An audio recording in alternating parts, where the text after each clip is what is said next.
It is an honor and a privilege for me to be standing amongst the award recipients of 2011. To each of you, congratulations. One of the remarkable things about the College of Business and Economics here at the ANU is that it does not let hard work and perseverance go unrecognized. The college strives to motivate, encourage, and assist students excel in their academic endeavors by offering a range of awards and prizes, planting the seeds for a bright and promising future for us all. Many of the awards tonight, however, would not have been possible if not for the generous support and investment in students made by our sponsors each year. These scholarships go a long way in providing invaluable financial support to students who are juggling multiple commitments at university and at work.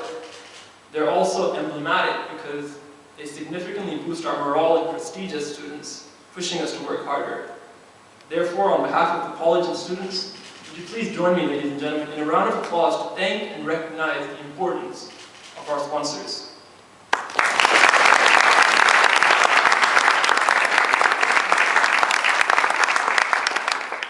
Earlier, Mr. Rizvi spoke to us about some of the economic giants under whom he was taught, some who now have studies named after them, Bobology.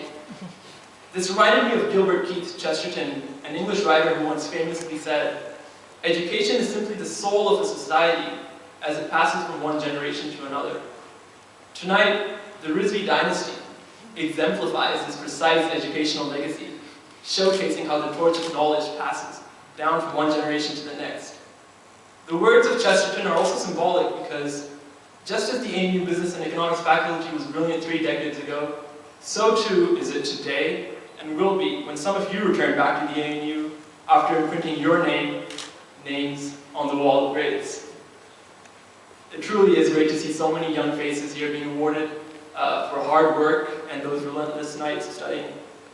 I came to the ANU 4 years ago looking for a good degree that could land me a good job.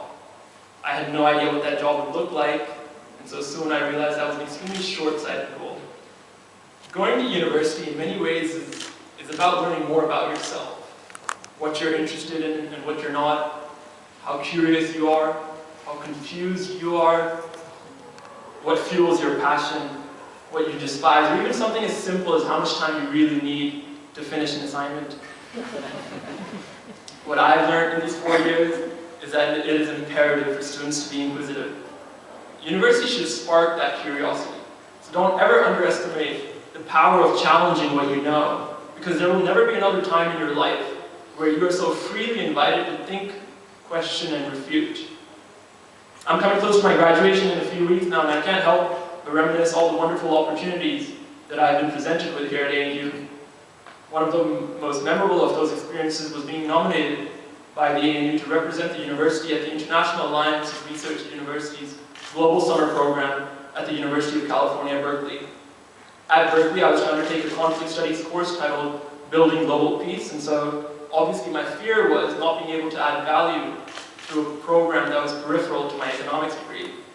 I realized, however, that if you're well-read and educated, then many of the universal challenges that we face can be examined via a multidisciplinary lens. Our individuality and specialization in subject areas can mesh well with those from other disciplines and ultimately help to diagnose comprehensive solutions to our common problems. It was at Berkeley that our collective efforts and multidisciplinary perspectives helped to found Roots for Tomorrow, a global student-led initiative designed to promote education in war-torn zones. So reading and making use of ANU's unlimited bandwidth of opportunities is therefore extremely important. I grew up around a father who was very strict when it came to school and studies. Even in elementary school, he would buy books that were of interest to him, but forced me and my brother to read them and write summaries. So little did he know, the Google revolution was disseminating information exponentially, so it saved us a little bit of time. In the 7th grade, our final year report cards were sent to Dad's office, and so as he's scrolling down the mundane lists of A's and A-minuses in my report card, he came across a letter he despised and related little with a B. So Dad, attempting to outsmart his 13-year-old son, writes on top of the report card, "Dear Amir, this is your principal, Miss Advani," who, by the way, was my science teacher, not my principal. Over the summer break, I would like you to read the following 2 books. First, The Republic by Plato. Second, The Other Side of the Mountain, Mujahideen Tactics in the Soviet-Afghan War by Amir Jilani. Please write book reviews on these 2 and send them to my office via your father. So, while the amount of books, scholarly journals, and articles that I have read at university have certainly contributed to my knowledge of economics and international relations and politics, they're more likely to have satisfied my dad's quest for owning a well-read child. But in all seriousness, families and parents and friends, they play a critical role in our success as students, and so their efforts should never be understated. I mentioned at the beginning of my speech that these students today made a choice and a decision. I said that because their success today is no accident. It is the direct result of sincere effort, dedication, and higher intention. You guys should feel proud of your achievements. Finally, we must not forget to thank the brilliant and hardworking staff at the College of Business and Economics that work hard for arranging this event year after year, fostering a brighter academic atmosphere for us here at ANU. Congratulations once again to our award recipients, and thank you for giving me the honor to speak in front of all of you.